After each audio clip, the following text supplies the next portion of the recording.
Next है election of the vice president of India. Vice president of India is elected through indirect election by an electoral college made up of both elected and nominated member. अब इसमें क्या आ गए, इसमें nominated member भी आ गए parliament के from Lok Sabha and Rajya Sabha. President election की तरह नहीं है, मेंबर्स जो होते हैं ना स्टेट असेंबली के वो पार्टिसिपेट नहीं करते, इसमें नॉमिनेटेड मेंबर पार्टिसिपेट करते हैं. प्रेसिडेंट के इलेक्शन में नॉमिनेटेड मेंबर राज्यसभा के पार्टिसिपेट नहीं करते थे.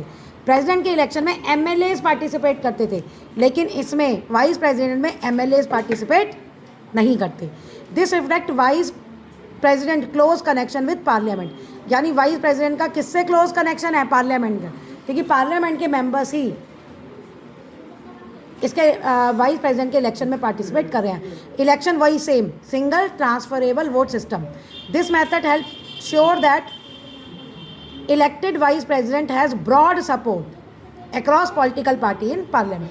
जो सेम प्रेसिडेंट का था कि सब पॉलिटिकल पार्टीज़ की वाइस प्रेसिडेंट को सपोर्ट मिले, क्योंकि इलेक्शन में उन लोगों ने भी पार्टिसिपेट दिया है और उन लोगों ने भी कोई प्रेफरेंस अपनी दी होगी. Vice president perform to important constitutional role. क्या काम है इसके? They serve as chairperson. Rajya Sabha का चेयरपर्सन होता है, यानी कोई भी काम जब राज्यसभा का शुरू होगा ना तो चेयरपर्सन हेड वही डिसाइड करेगा कब होगा, कौन बोलेगा, कितने बजे से कितने बजे तक चलेगी प्रोसीजर, ये सब. और दे प्रिसाइड ओवर कोई भी प्रोसीडिंग्स होंगी या कोई भी काम होगा ना तो उसका ये हेड है, यही शुरू करता है. And ensure that debate are conducted. Rajya Sabha देखो, कभी टीवी देखो, लोकसभा राज्यसभा, तो मेंबर्स बैठे होते हैं तो वो आपस में डिस्कशन कर रहे होते हैं, डिबेट कर रहे होते हैं. तो ये चेयरपर्सन का काम होता है कि किसको कितना टाइम अलॉट करना है बोलने के लिए, कोई उनमें झगड़ा ना हो, कैसे बैलेंस बना के रखना है, या किसी से कोई भेदभाव नहीं, ढंग से चले. अगर प्रेसिडेंट कोई काम नहीं कर पाता, मान लो इल है, वैकेंसी है, प्रेसिडेंट ने रिज़ाइन कर दिया, तो उस केस में प्रेसिडेंट जो है वो temporarily assume the responsibility of a president. तो वो प्रेसिडेंट जो काम करता है वाइस प्रेसिडेंट वही काम करता है. Through this system of election clearly defined responsibilities. The office vice president का क्या करता है, सेम वही हर एक चीज़ बार बार आ रही है, कंटिन्यूटी, बैलेंस एंड स्टेबिलिटी, बार बार यही चीज़ आ रही है. सबका एक ही काम है, जिनको भी हम चुन के भेज रहे हैं डायरेक्टली या indirectly. Strengthening democracy challenges and the way forward. Indians electoral system is often described at world का लार्जेस्ट इलेक्टोरल एक्सरसाइज है. क्यों? पॉपुलेशन इतनी ज़्यादा है. हमारी तो स्टेट्स भी यूरोपियन कंट्रीज से बड़ी हैं कई state. Involving millions of voters, complex administrative process. While this achievement is remarkable, it also bring challenge. Achieve तो हमने कर लिया, लेकिन इसमें चैलेंज भी हैं जिन पे हमें ध्यान देना है. Role of money in election, ये चैलेंजेस हैं. क्या? पैसा इलेक्शन में होता है ना, लोग क्या करते हैं, तुम हमें वोट दो, हम तुम्हें पैसे दे देंगे. नेता ऐसा काम करते हैं. Presence of candidate, criminal charge होते हैं, मुकदमे चल रहे होते हैं और वो इलेक्शन लड़ रहे हैं. डिक्लाइनिंग वोटर्स, कुछ जगह तो लोग वोट डालने नहीं जाते. क्यों? क्योंकि उनको लगता है कि जिसको भी चुनो सारे तो एक जैसे, कोई हमारे लिए काम तो करेगा नहीं, तो जो लोग वोट डालने नहीं जाते. Specially cities raise concern about how healthy and inclusive our democracy truly is. तो अगर आप वोट नहीं डालने दे रहे तो हम सोचने पे मजबूर हो जाते हैं कि जो हम कहते हैं हमारी डेमोक्रेसी सबको इंक्लूड करती है, हेल्दी है, तो क्या वो है भी या नहीं. अगर होती तो बहुत सारे लोग वोट डालने जाते हैं ना. एड्रेसिंग ये चैलेंजेस को एक अलग चाहिए. लॉ और institution require more than just law और इंस्टीट्यूशन से ऊपर.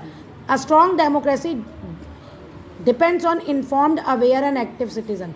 अगर एक डेमोक्रेसी को अच्छे से काम करना है तो उसके जो सिटीज़न हैं वो एक्टिवली पार्टिसिपेट करें और उनको जानकारी होनी चाहिए.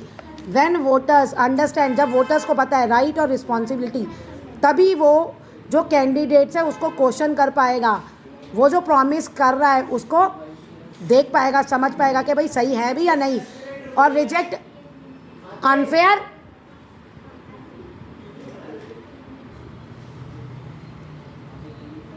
Unfair practices. जो गलत काम होते हैं ना इलेक्शन में, कभी कभी झगड़े हो जाते हैं पॉलिटिकल पार्टीज़ के बीच में. Education, responsible media. मीडिया का बहुत कम, हम न्यूज़ देखते हैं ना, मीडिया में जैसा बताएगा जिसके बारे में, पॉलिटिकल पार्टी के बारे में जो भी बताएगा हम वो सच मान लेते हैं. Public awareness campaign by public awareness आने चाहिए, कैंपेन कंडक्ट कर, इलेक्शन कमीशन को कंडक्ट करना चाहिए कि लोगों को बताए इलेक्शन के बारे में। ये क्रूशियल रोल प्ले करते हैं in helping people, particularly young citizen, जो भी 18 साल का हुआ है, 20 का है, जिसको ज़्यादा नहीं पता, तो उनको develop. The further future of democracy lies in the hand of its voter. जैसा वोटर जैसा नेता चुनेगा वैसी डेमोक्रेसी होगी। बाय स्टेइंग इन्फॉर्म्ड, सारी इन्फॉर्मेशन रखे वोटर अपने पास, एक्टिवली पार्टिसिपेट करे और वोट रिस्पॉन्सिबली करे। ये नहीं ये मेरा रिश्तेदार, मतलब ये मेरे भाषा बोलने वाला है, ये मेरे धर्म का है, जैसे मोस्टली वोट करते हैं, ये सब नहीं होना चाहिए। Citizen can strengthen democratic value and ensure the election to reflect the will of the people. Election जब होते हैं तो लोग सचमुच क्या चाहते हैं, मेजॉरिटी ऑफ लोग क्या चाहते हैं कि भाई इंडिया जो है वो डेवलप्ड बने, सब लोगों के काम धंधे अच्छे हों, सब लोग अच्छा कमाएं, किसी चीज़ की कमी ना हो, अच्छा इलाज मिले, अच्छी हेल्थ मिले, अच्छा हेल्थ सिस्टम मिले, अच्छी एजुकेशन मिले।